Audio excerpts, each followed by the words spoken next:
道友们晚上好啊！今天是大年初一，甲辰年丁丑月戊戌日，马上就到这个己亥日了，就到这个初二了，还有几天啊，还有几天就到这个乙巳年寅月了啊。今天分享一点什么啊？道长就正在这测试，就想起来就说几句。有道友发过来一个链接，让道长试一下啊。他说这个的东西批的八字跟道长给他的结果基本上一致，这个给道长的兴趣啊给勾引起来了。道长看看到底是啥玩意儿啊？他说这个也是挺严重的，就什么深度求索呀、深度探索呀出的一个 DeepSeek， 说这个东西让这个前几天咱们分享的老黄仁勋这个股市大跌，让道长看一下这个怎么一回事啊？当然道长对他们股市不感兴趣啊，但是听说他能批八字，道长就在这鼓捣了，正在这鼓捣呢。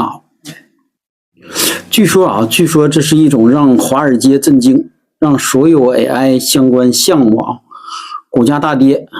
让特朗普刚刚发布的这个什么了，星空之门1000亿这个 AI 世界的这个计划，要泡汤，也让这个头两天刚刚分享过的八字这个算力之神、显卡之王英伟达的老黄股票下跌17%，这个17%是一个什么概念啊？活活跌出了6000亿美元。有道友好事啊，给道长留言多次了啊，刚这么2-3天的事儿他就留言多次了，还不是一位道友留啊。翻出了以前的八字，然后又说这是丑月啊，一顿留言，说是这如何的啊，因为今天重点不是说这个老黄的八字啊，说的是这个智能 AI 咱们东方这个神秘项目啊，也让这个马斯克睡不着了，马斯克发文说看好这个东西，但是马斯克估计总有点大头的感觉，心里暗暗的发恨，一定要自己搞，不能再让这个老黄忽悠着买了啊。因为买了，花了这么多钱了，据说他现在研究出来这个水平还赶不上咱们现在，道友推给道长这个东方神秘力量做出来这个智能 AI 的这个水平呢。说这个智能 AI 让这个 OpenAI 还有奥特曼都懵逼了，奥特曼也失宠了，奥特曼酸的说，哼，抄作业自然比这个写作业要费时间费事儿啊。道长一般说实话。这几年没太关注这个科技圈，并且对这方面不是太感兴趣，总觉得这个还是有大部分的是在炒概念或者收割。但是这次架不住啊，道友这个有追的有推的，甚至有把这个测试的后台什么码什么都发给道长，让道长看一眼。道长先是搬砖又搬砖，爬墙头，又做了点功课，然后又下载了一个实际上下载咱们不用翻过去你直接下收就可以。如果你不会下载的，那么你也就不用听今天的道长的分享了。就是道长下了以后扔上一个八字，你别说这个批复的结果还挺像那么回事儿，有模有样的。这家伙什么你出生于哪年哪月，然后因为出生的时候是否真太阳时，然后又根据出生地修正，然后你的喜用神是什么，等等就往下捋的感觉那个模板比道长那个还有模有样，就是初步的感觉就是一个很系统化的东西。这道长当时也有点懵了，道长惊讶的程度估计不小于这个马斯克和这个奥特曼看到了这个软件的一个程度说这简直这不就是不是这不就跟道长批的八字基本一模一样了吗？这不就属于道长以后这道长都快那啥了嘛，他道长都没活干了嘛。所以说道长就熬了半宿一连测了10个八字，10个八字测大致是5个，也就算5个吧，实际上是6个这结果是对的。道长所说的结果不是指他完整所有的那完整所有那八字，那他估计累死的一个软件他也测不出来。但是呢，能把这个喜忌大方向取对，这就已经可以了。这意思就是说，如果一个有八字或者基础的老师，你基于他这个结果，你去适当的去扩展，至少你有个抓手了。如果对一个初步刚学的这样一个小白，或者是说一个彻底不懂的人，你可能真就被他蒙住了，就以为这就是一个挺好的东西，都能批八字了。但是道长这里说一句啊，如果按专业的角度来说，咱不用说按特高专业的角度啊，就是说从这个正常批八字的角度来说，那他这个确实是不可以的啊，因为你看没，做10个你错了快一半，可能有些道友说了，那你对新生的事物要这个原谅，要这个支持，这个错一半也是正常的，你要这么说吧也是可以理解，但是道长还说，针对八字这个事儿，你错一半这个概率有点受不了啊。是不是？那你如果正好是你摊上那个是错的呢？这是一种说。另一个，如果按八字和易学上有这样一个道理啊，阴阳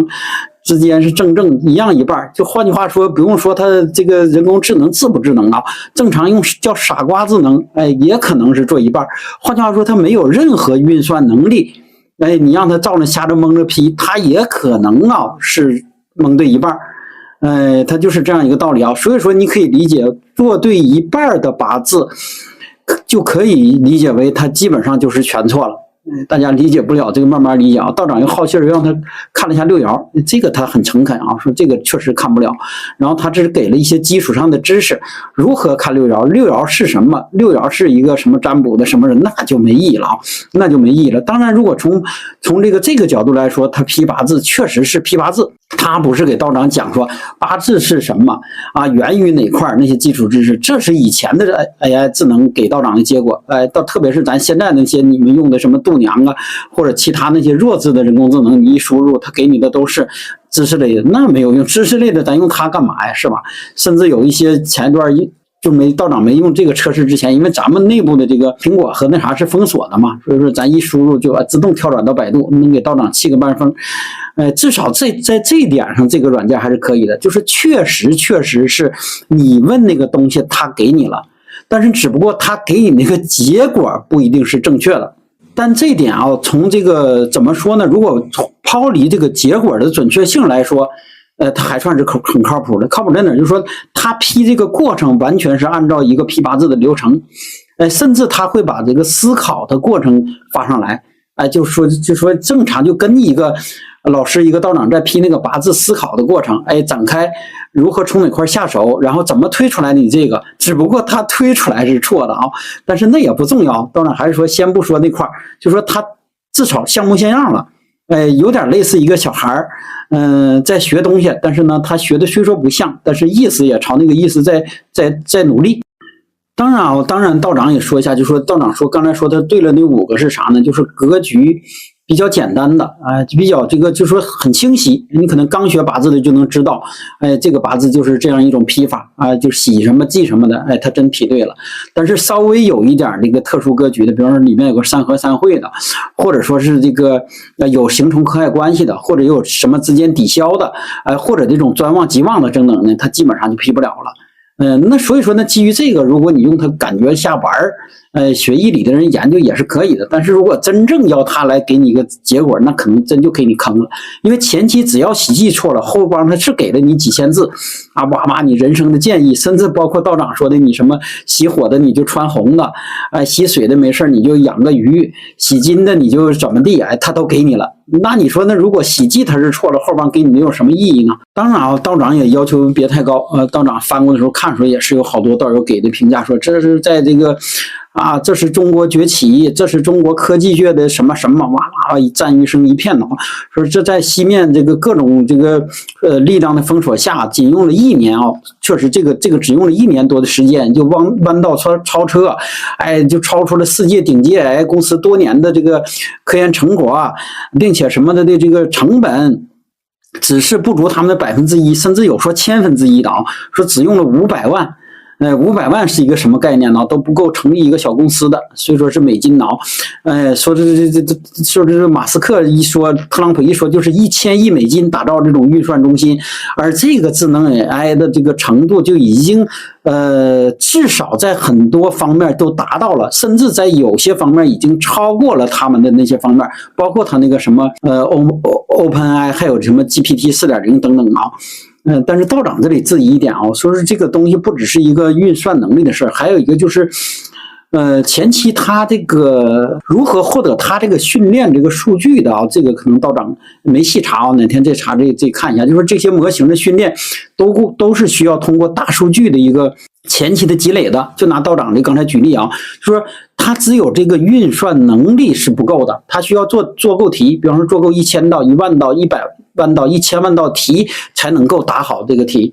那么说谁给他提供了这个八字的这个原始的这个数据？这个应该没有这种可能性吧？他怎么能搜索到这些原始的数据？他搜不到啊！就如同咱们批的数据，那只能是在咱内部的这个东西存储，那微信也不可能开放给他们，别人也不可能开放。他们目前在市面上又没有这种八字的开放性的一个平台，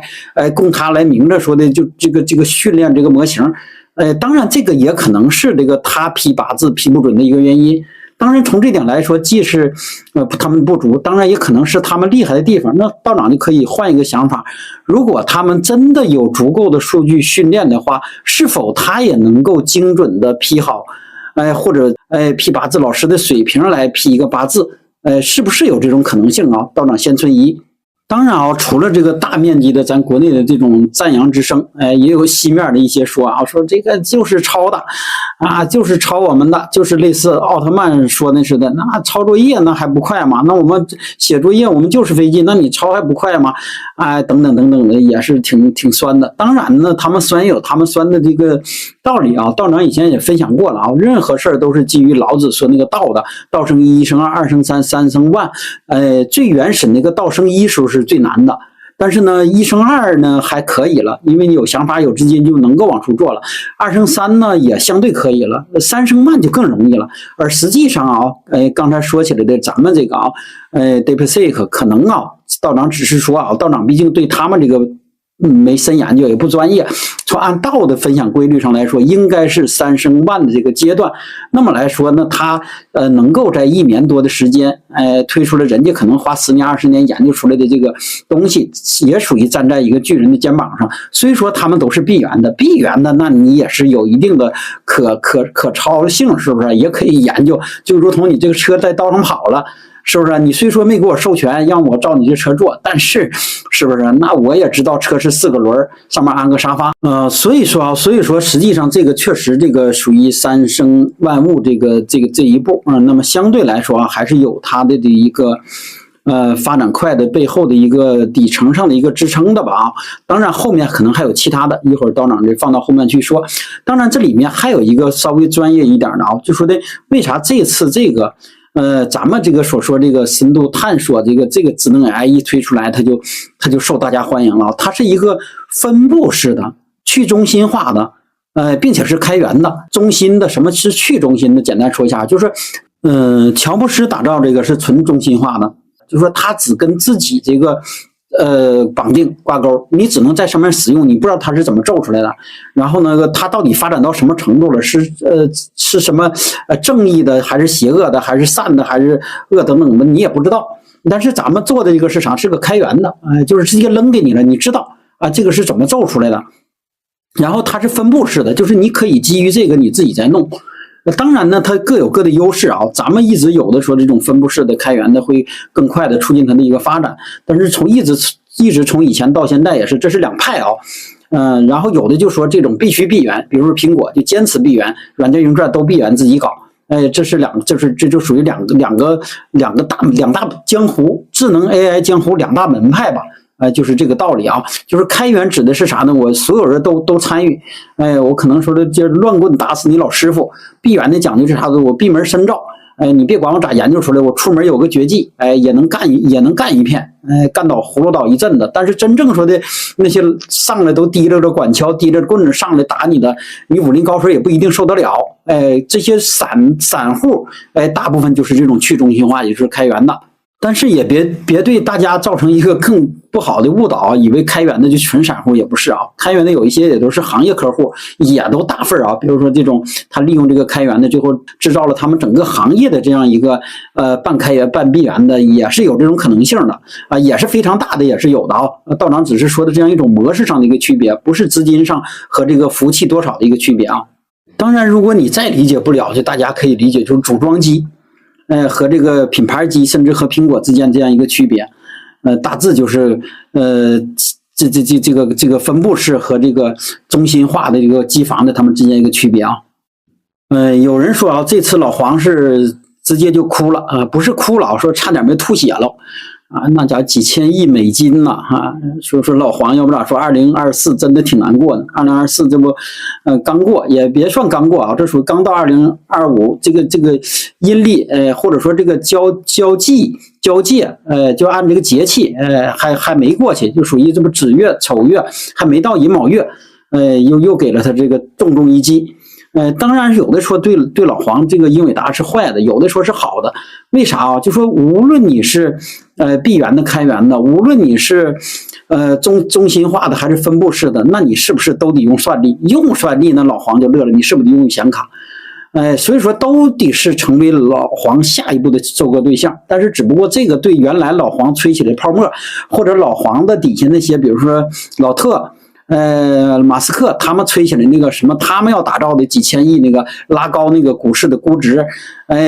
给他造成了一个冲击，他那个降下来了，但是咱这边上去了。当然呢，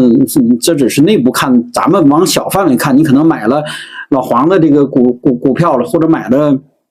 老特的什么东西了，那你肯定哭了，就是这个道理。但是你买了这个了，你可能又乐了。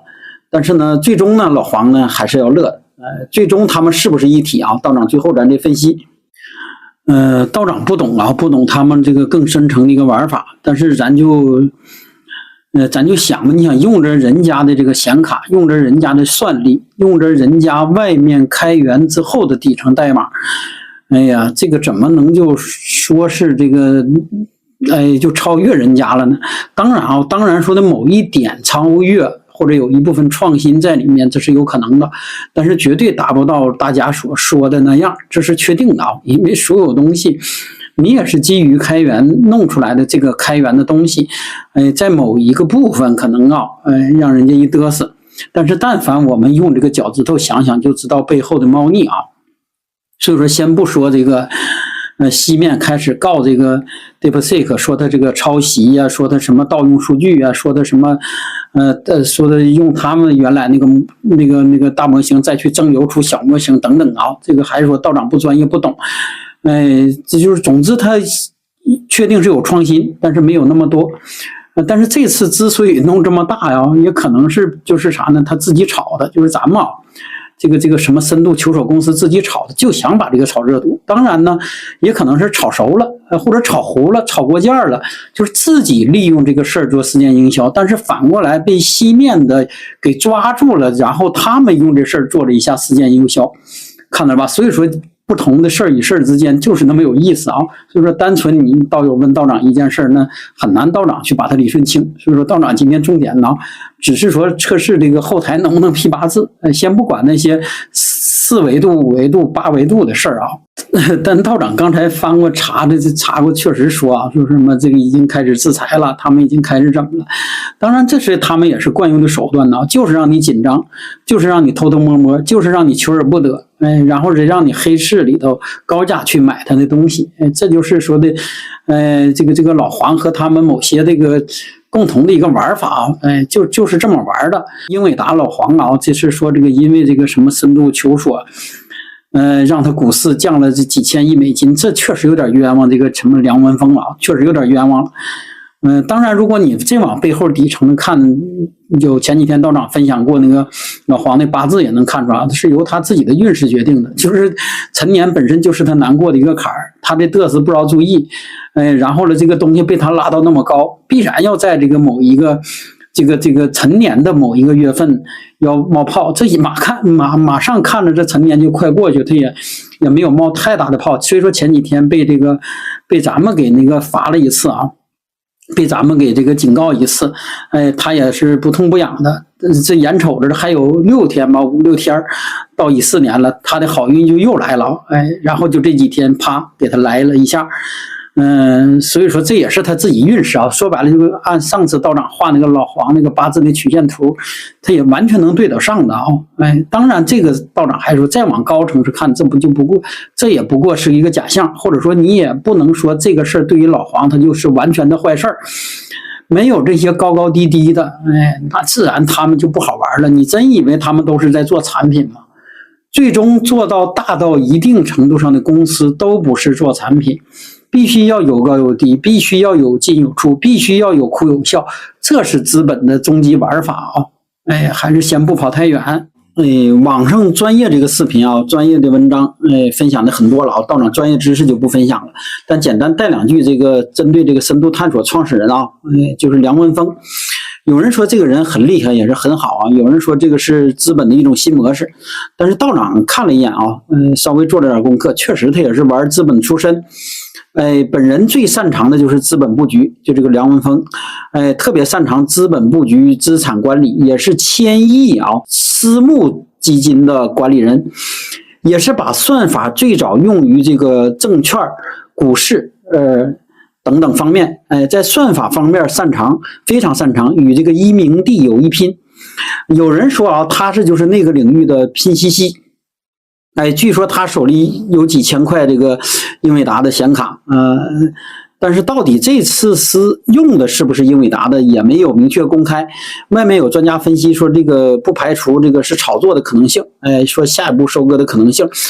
因为英伟达现在已经收割了马斯克、苹果、微软等这些巨头。但是像这种散户、行业客户和个人客户却没有形成一个收割性的力量，并且前一段的这个名气一整臭，跟咱们这边的关系等等啊，导致这个个人这个用户比较少了。而这次啊，这种深度探索，DeepSeek 有可能啊完成这次一个深度的一个收割，就是看梁文峰的这个经历啊，擅长私募基金、资本操作、运营收割，并且几年前也刚刚获得了私募界的至高荣誉金牛奖。公司的使命也是提高中国，也这个什么他们那个圈的道长也不懂啊，什么二级市场的有效性。但是几年前他这个收益并不好，由1000亿的打理的这个基金变成了600亿，变成了500亿，现在好像变成了300亿。后来他就开始转行，改为了这个智能 AI 领域。所以说这一次啊，特别是西面有好多人质疑说这是一次新的资本的炒作。甚至他们就有人说了，说这个就是借尸还魂，就是这个借壳，就是利用他们的某些的技术。当然这个也被反驳了，他们说我们都开源了，你随便研究，是不是？你有能耐你们也开源呢？当然这只是他们这个，当然还什么声音都是有啊。道长只是说读一下这个不同的一个声音，道长他不专业，也研究不出来那个东西到底是啥样啊。测个八字批的行不行？道长是有这个资格、有这个能力来评价的。但是说到底人家说的用的核心的这个机房是哪儿的，核心的算力是哪儿的，核心的这个东西什么构架了什么是不是跟他们那个抄袭的，道长确实啊，没有能力去评价。但是这个梁文峰特别擅长把这个智能 AI 用于这个资本运营，这个是确定的确定的。所以说西面问说的你们这样一个特别擅长运营资本的人，或者说这样一个团队，为什么要把这样一个智能 AI 来开源？在这个都为了钱的年代，你别告诉说我们西面你是这个免费造福人类了哈，说对他们这面的质疑啊，道长也是存疑的，只能说存疑啊，道长不知道后面的目的，或者说不知道他最终是不是也是说的，我开个源整鼓捣点东西，你们也是不是？那你不就得买点什么显卡啥鼓捣了吗？这就是老黄的玩法了。当然道长也没有查他们跟老黄之间是否有一个什么样的一个关系。后期如果大家有这方面的消息啊，或者当然如果你能找到他们的八字，也可以琢磨琢磨啊，这是另一个话题。但就在道友反复催道长之前啊，道长都快发布了这个就说测试结果，实际上道友关心的就是说测试八字这个结果如何。这个软件发布之前，道长刚刚收到了这个推送，说这个老美已经对这个 DeepSeek 啊展开安全调查，说是盗窃了他们某些科研成果，说是更有甚者，挺有意思啊。他们说这个背后，咱们这个智能 AI 背后的这个资金和这个有国有资本的力挺，甚至说有一种不可描述的力量，这个咱们不敢读、不敢说的力量在支撑，这个可能有些过头了，是不是咱们特意放出的风头啊？因为只有这么放，说我们有一些不可动摇、不可动撼、不可描述的力量支撑，那么你们就买我升，就一直会升。是不是有这方面啊？道长也没有查，当然外面就这么说，外面说因为你有不可描述力量的支撑，那我们就要查你到底是不是有。所以说这个应该吧，应该他们查应该也会给一个结果，但当然也可能没有一个结果啊。还有他西面对这个开源有意见，当然这个有意见，他也只是有意见，他也没招，因为开源不止咱东面开，西面也有一些公司，有一些团队专门开源，所以说一直开源和闭源呢，这确实是两个方向、两个理念，甚至是两个信仰，甚至有西面的人说这是共产主义对于资本主义的一个对抗，这个高度有点高了，这块他们可能不了解咱们这块啥样，但是在这块还不敢过度去展开。是不是？相信这个可能没到这个高度啊，确实没到这个高度。不是说因为咱们为了实现更好的大家共同富裕，为了实现更好的这个咱共产主义，然后咱就把这个智能 AI 开源了，这种可能性应该是没有。他们可能有点这个叫什么？要什么的叫什么了总之就是有点大惊小作了，或者叫什么是成语叫怎么说了啊？这块先不过度去展开，因为后期针对这个事儿道长可能会也出一个专门的这个分享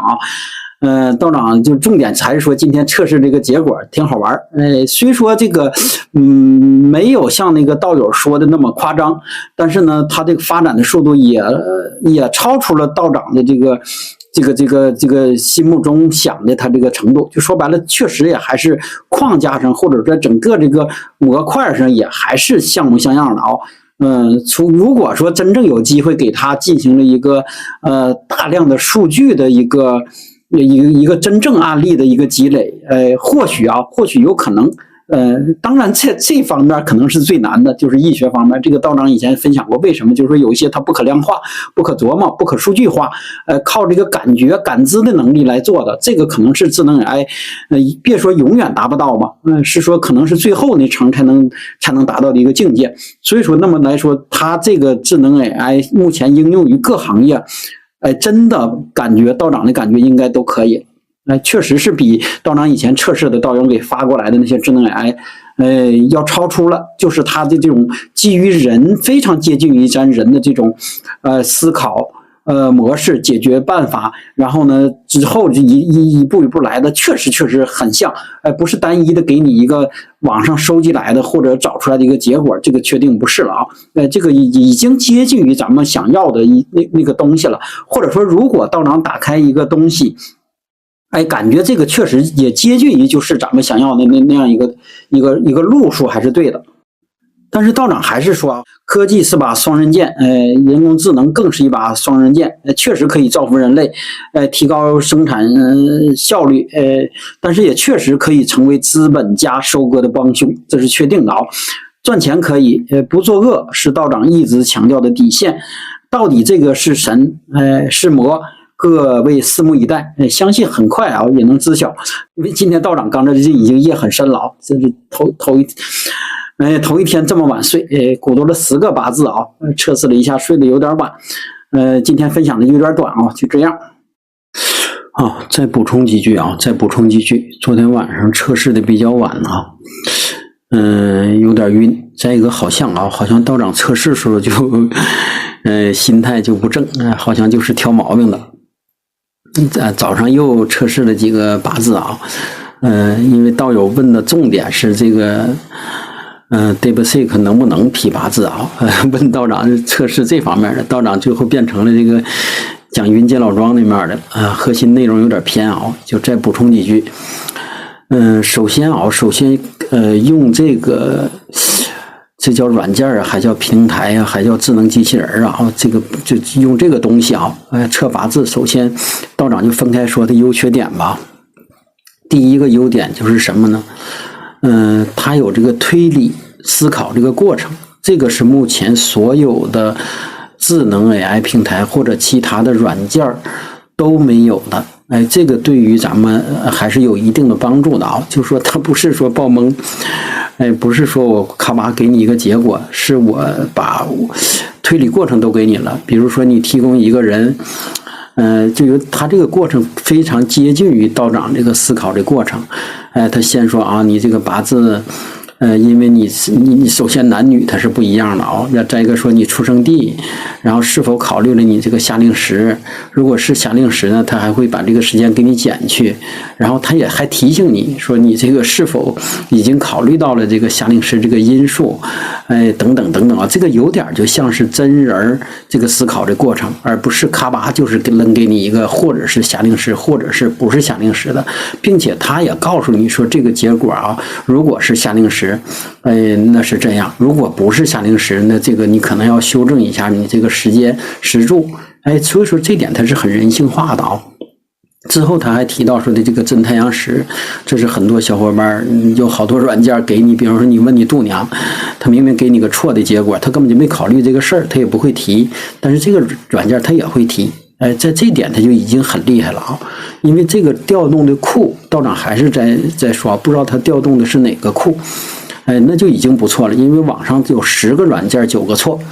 那么他调动的到底是哪个？他这个至少已经接近于道长手工排盘，或者说接近于网上，比如说咱们常用的，也就别提了，提可能有做广告嫌疑就大家常用的那个等等就是接近于正确的这个了，至少这是根上。减少了由于我们排盘或者说软件误差产生的失误。第一，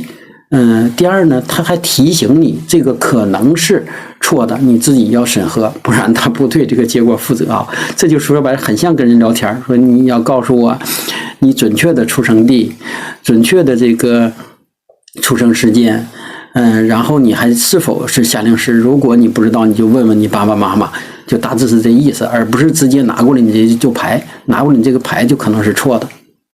再一个，他在排盘的时候，他会考虑到这个节气，比如说他不是简单的默认为说你出生就按阴历阳历，这个就是正月，就是寅月，就是卯月，他这节气到哪天？当然他这个也是通过数据库提取出来的，但是就这点就已经很不错了他会告诉你说这个5月，是从芒种开始，忌哪天哪天等等他这就说白了，这就是一个思考的过程。叫正常排盘也会考虑这个，而不是盲目的给你告诉你以为寅月就是什么月了，卯月就是什么月了，5月就是什么月了，而不是就是让你细节的知道。这部分内容之所以叫思考和推理过程，它是正常是不要体现在八字的命盘上的，就如同说你八字的结果就像一个机器或者一个机器的说明书，但你不能把这个机器的制造说明书或者说的网站的源代码你也发上来它就是大致是这样一个道理。所以说这个就叫思考过程，而这个思考过程对于我们理解一个八字，或者说对于理解他怎么推出这个八字的，这是很重要的。这也是现代小伙伴想要的一个功能，就是说我要知其然，还要知其所以然。你不要告诉我就喜木火，我也懵了，自己就喜木火，但是我要知道自己为什么喜木火。他就告诉你丁火身弱，生于冬季，然后那个又生于这个壬子月，然后那个你这个身弱之后又官杀又旺，然后导致你就弱了，然后你八字中又没有木透出等等等等所以说这个是很好玩的。但是道长还是说反正的说，道长说的是他这个推理过程很好玩，很符合人性化。但是呢，他这个或许由于他这个数据库中八字储备的信息量，或者由于有些非这个流程化的或者人性化的东西，他拿捏的不准他这个结果，他这个错的概率还是很大的。但是这已经不错了，确实这已经不错了这是确实是还是分开说，这是先说这好的他在流程方面和这个推理这个过程方面已经很拟人了。就是这就已经接近于不像是一个机器在思考，确实像一个人在思考，这是其一，第一个优点。第二个优点是这个模板化它这个模板化肯定比道长做的要精细。其实道长已经觉得道长很精细了一般的老师就哎呀你八字发上来吧，他管你对的错的就推了，推到最后八字是错的，那什么都是错的，这种道长接触也太多了。所以说道长已经试图把前期的工作都模板化就是让你提供你的什么什么，刚才就是这个智能 AI 要的这一套东西，道长说的都让你提交了。所以说他这点就还是不错的，就是说他前期的很多还是说吧，益生是由不益、变异、减益构成的，它把你不益的部分都提取出来了，争取能够让它形成一个模板化。包括前期要的东西和后期批复的结果。批复的结果呢，肯定比方说你想批个八字，自然就是，你要想批的话呢，就说的批完之后的你的八字的格局特点，然后这个喜忌，然后你的这个是批的，比方说事业、财运、婚姻、感情、身体健康等等各方面，然后最后大运流年，整个它应该是有一套模板化的。但是这套模板化，如果有些细的人老师当回事的，他就会给你形成一个模板。那么按这个模板就是填空，那么大方向至少不差，但有些不细的，因为一般的老师对这一方面是忽略的啊，他就随着感觉写，就说你重点关注啥，他就按这个感觉来了，这面可能多了，那面少了，但是有些时候可能有些东西就落下了。如果从这个智能 AI 角度考虑，它就这点就比人要好，它不管你哪块你关不重点，所有的板块至少要列出来。那么实际上就有点变成啥了呢？如果一个老师批八字，有点像是既自己出题还要答题，就不一定把哪儿落下了。但是如果是软件呢，它就是啥呢？你填空就可以了，甚至到最后是啥呢？你来判题吧。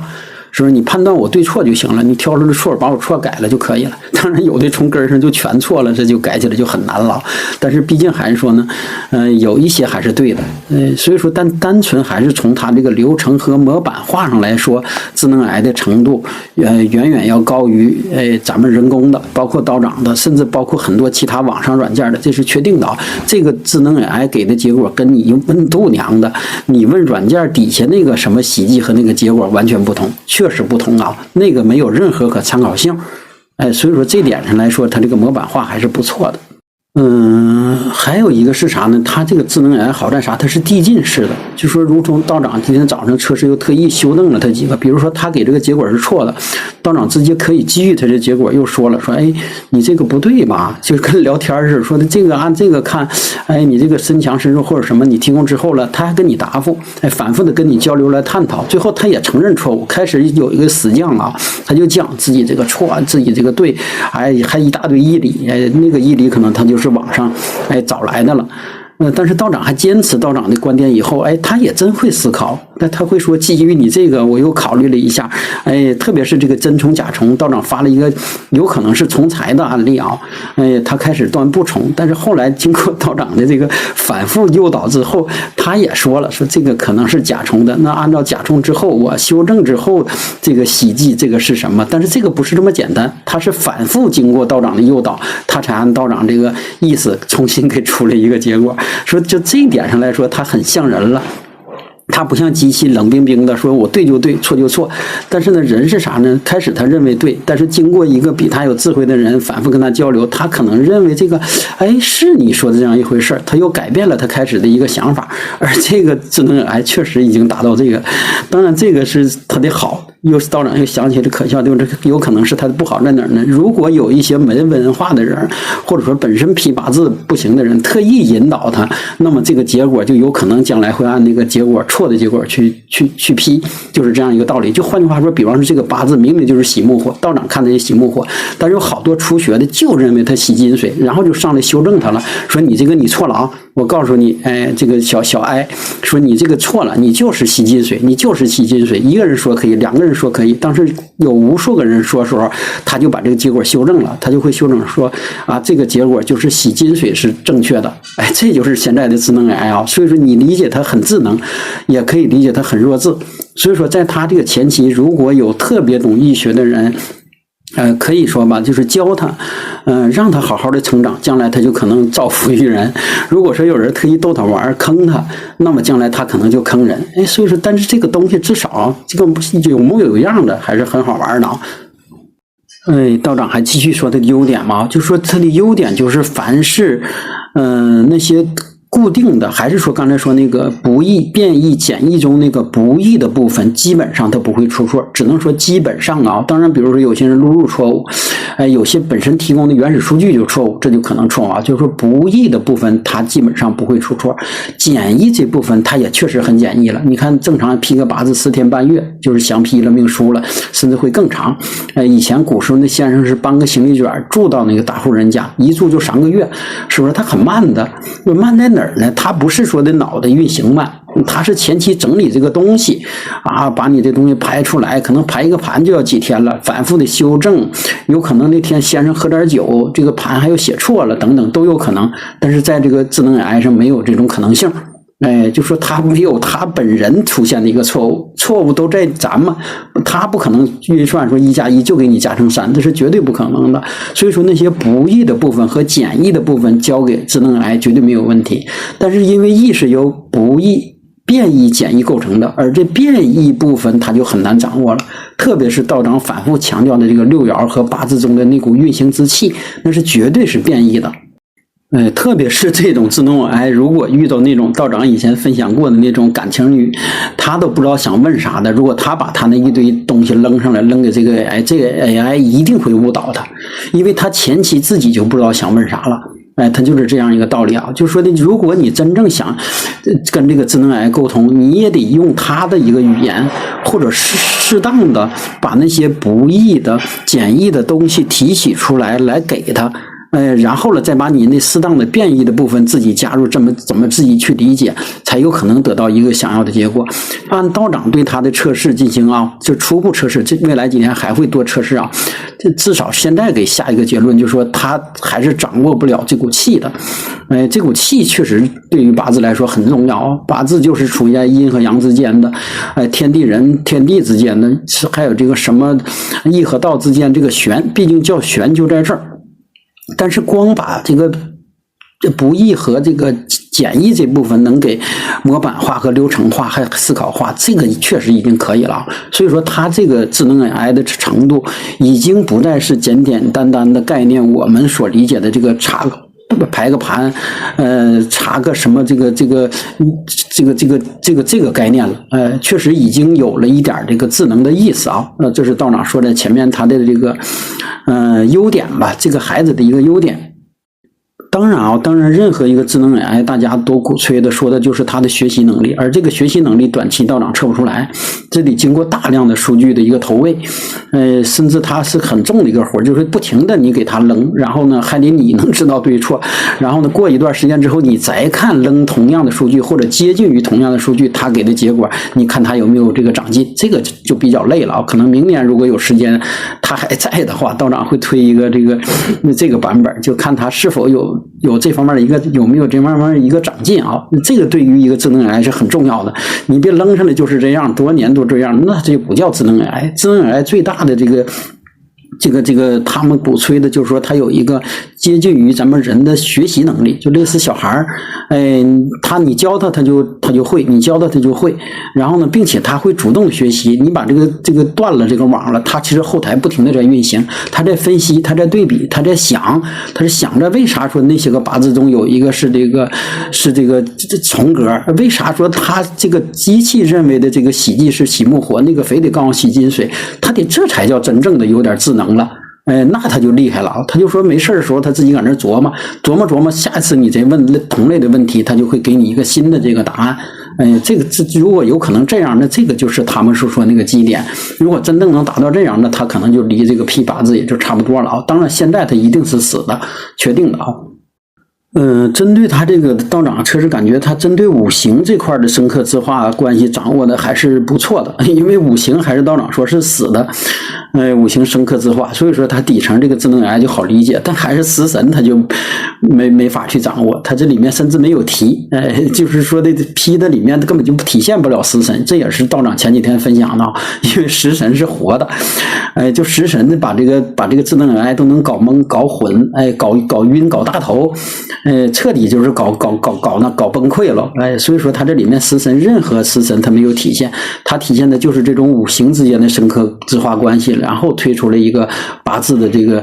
结果是基于这个的。那么基于这个，实际上他错误的概率就会低。如果你按这个食神的，有可能他就推不准。所以说食神上有些时候只能去靠咱们这个真正批复或者谈的时候你掌握这个度。所以说基于这个，如果你让这个智能 AI 推出这个人是喜欢同性还是异性，喜欢前几天咱们说的他喜欢爸爸还是喜欢小这个奶弟弟，还是喜欢什么恋母情节之类的，估计啊这个八字他批不出来，或者说这个智能 AI 他掌握不了这方面的一个东西，那个可能就是真的是这个一种活的东西了，未来他能不能掌握，至少现在他掌握不了，并且这方面的信息任何他没有体现出来。当然也有一种可能性，说这个他考虑的是某些这个人的接受程度，或者某些法律法规条文上的，这个也不是没有这种可能啊，所以说也可能是道长这个肤浅了。那么道长再说一下他这个现在存在的不足或者弊端呢，就是说第一个他不够人性，或者还不够这个拟人，这个也许还是说他这个储备的这个数据量，就是训练这个大模型，他这个基于八字方面这个结果对他进行投喂这个量不够，那么自然他就再厉害，就说你这小孩算再聪明，智商已经180了，但是从来没给过你题，你根本就不知道这个题怎么一个做法，那么到最终这个结果他可能还是没法去这个出来。因为就拿道长举例，或者道长接触些老师举例，他这个之所以现在批得好，不是吹啊，是因为他经历过了无数个八字，这种八字已经潜移默化根深蒂固，就长在他脑袋里头了，就说同样的怎么一回事儿，跟人沟通跟什么他就知道了。这个确实不是一个说教给你怎么认识这个八字，就怎么批八字他就能出来了。还拿道长举例说，他没接触过这么多经商人，或者他自己没有过经商的经验，那么这个人就问说，当前他这个在这个事业上出现的困惑，你就没法给他进行一个太完美的一个解答。实际上就如同这个智能 AI 它积累的数据积累的这个案例量不够，是同一个意思啊，就是说他只是懂这个八字，但是他没有具体针对那个事儿经历过，不说经历过吧，你至少你要看着过那个事儿。所以说那么智能 AI 如果这方面看得多了，可能会提高这方面一个能力。所以说你现在如果基于这种智能 AI 的平台，你让它简单的分析出你八字的五行喜忌，或者你一生的大致高低，它应该是可以的。但是如果说它像道长那样说你可以提供10个精准的问题，然后针对这个精准的问题，从八字体现的信息会给你一个精准的针对这个10个问题的一个答复，累死这个智能 AI 也做不了，甚至它会给你反面的一个答复了。那个很有可能的，那个实际上就是你掌握了在这个八字批复的这个结果基础之上，又结合他的流年大运，又结合他与那个本身的这个人的目前经历的事儿或者过去经历事儿之间结合，又产生这个，然后你再给他人性化的一个结果。而这个对于这个智能 AI 来说，相对确实是比较难的。还有一个道长考虑的是这种智能 AI 的一个，道长不清楚啊，这属于可能更深层的他们之间数据和安全方面的，就是说这里面存在一个不知叫悖论还叫什么呀？总之就什么意思呢？如果你不给这个智能 AI 案例，它就成长不起来。但是呢，现在他因为他没有成长起来呢，他批断结果是错的呢，你又不可能给他真实的一个案例，就是这道理，就是说你不可能真人找他来批八字，那么他就永远成长不起来。那么说的，所以说他这点来说对他来说很难，他跟咱这个师傅毕竟不一样。当然师傅也是有这道理啊，老师傅岁数越大的他越值钱，是不是？新的这个学艺的，就是你20多岁，你说你都啥都学会了，可能别人也信不着你，他就是这个道理。所以说这个对于这种智能人来说，可能是他一个很难迈过的坎儿，所以说道长现在都不清楚他这个网上他找出来这个数据是哪儿来的啊，或者说他学习的模型是哪儿来的。当然这个昨天晚上半夜已经分享了，外面显着审他们也是审在这儿，要让他们把他们这个数据说明白，说你们到底是照着哪块的数据参考学习才给的这个结果，是不是参考他们的几个大数据，就是那个大模型的。当然他们问的挺可耻啊，道长以前也分享过了，那他们的数据又是从哪儿来的？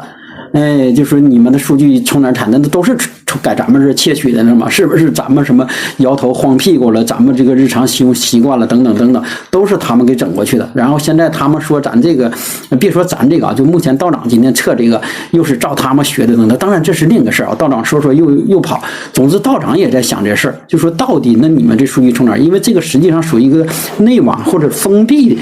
网内的一个结果。就换句话说，你问道长八字，道长给你批完了，这结果只给你。这个是不允许任何人抓取的。虽说咱用了微信这个传输，但是微信如果在传输过程中把你这个泄露，那它都是违规的。所以说，那到底是否有这份法律条文对这个智能 AI 进行约束？如果现在没有，将来也会有。那不约束它不完了吗？是不是？但是约束了之后了，是否让它用这个东西进行训练？是吧？那我是通过你这个智能 AI 传输了。或者说你这个批了，但是不允许你把这个作为训练呢，是吧？那你凭什么拿我这个一生东西训练呢？道长批是攒到脑子里了，是不是？那这个他就没有办法，他就攒到你脑袋里了。但是智能 AI 是否也是这样？或者说，到智能 AI 怎么区分哪些是隐私内容，哪些是非隐私内容？这个可能对于智能 AI 来说确实有难度啊。比如说吧，道长还举例说，道长遇到了一模一样的八字，批的结果是完全不同的，这是确定的啊。但是智能 AI 遇到了你批的一个八字，或者你提供的八字，是否他就会把这样八字结果给下一个问他同样八字的人？你看这如果给呢，这就肯定是不对的嘛，其中肯定东西要修正的，不管是给。这先别说内容的对错啊，那他把你这个结果给他，是否是允许的？这个在法律上将来都会出现一些规定的，所以说这也是道长考虑的啊，是否将来他在这块，当然道长考虑这个可能不只是针对咱们医学这块，针对别的行业也存在，存在这种东西，到底数据与 AI 之间怎么划分？这是个问题啊。所以说，这个可能也是制约这个智能 AI 在这个至少别的领域咱们不管，在这个命理领域的发展的一个挺重要的东西。就说凡是我们问起来，基本上都是隐私的内容，是吧？不隐私人也不可能私下来问。但是你这一个隐私的内容，你 AI 直接存到了你这个数据库里面，将来别人调取的时候，有没有可能就会把这个隐私的这部分给调取出去了？这是否会对这个提供的人造成一个伤害？是吧？道长至少在他提交信息的时候还注明一点，说是否同意这个命令分享，不同意的彻底就不会去分享。但是智能 AI 它是否有这个机制，或者说就包括道长现在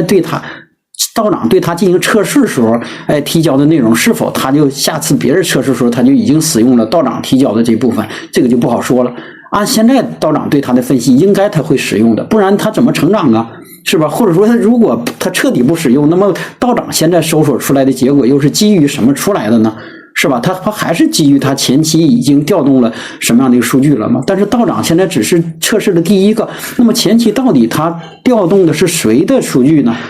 所以说这是个问题啊。先不考虑那么太多啊，就还有一个考虑的就是说，它这种开源化和这种，可以说免费的这个形式啊，到底能用多久？别如同前几年的什么，这个你度娘了或者什么的啊，哄大家来玩几天之后了，咔吧掐脖，这就坑人了。这种也是有可能的一个，或者说这种形式的一个不足啊，因为道长测试时间短啊，不清楚它这个是现在到底是一个什么样的一个模式，或者说这种情况下有可能也会让这个智能 AI 的普及，或者说给我们使用者造成一个那啥。当然有些说，那你用好了你就得给人收费呀，就得交费呀。是啊，道长还是说啊，不论是这种智能 AI 还是其他的正常的收费，道长从来都是支持的。道长不支持的说用一个手段或者用一个什么给大家圈进之后，然后了就开始割，那种大家是不欢迎的啊。但是说你给大家提供了服务了，毕竟有这个运行这个，是不是你也得买显卡，你也得买服务器，你也得买空间，你也得买什么的，那你收取这个服务费，这是正常的啊。这点从来道长都是说是正常的，说又跑了，道长还是说吧，就是说他在单纯从他这个批八字这个能力上的来说，道长现在给的啊，昨天给的想给5分，如果10分满的话，今天早上又测试了一下，决定给他6分，就说至少将近88是及格的。这是唯一道长看到的一个及格的啊，就是这已经不错了。所以说道长还是给这个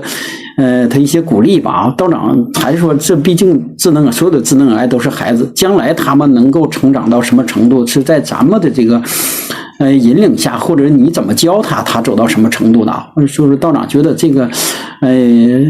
如果把它用在好的地方，也还是可以教的，只能说还是可以教的啊。所以说刚才又想到了这么几句，又补充了一点啊，补充又整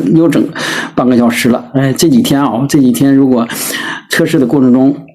或者过一段彻底用完它啊，如果说想起什么，道长再补充吧啊，先就这样。然后各位道友们使用的在使用过程中，或者说你针对这个智能癌P8字这块有什么想法，或者有什么这个建议，或者你觉得他这个问题在哪儿啊？就如同那几位道友私信的道长说的啊，你可以在这个音频下留言，这样道长将来会统一的一个答复，然后也大家一起来交流，看看到底在这个智能癌用于医学这方面的这个未来如何啊？咱们也研究研究。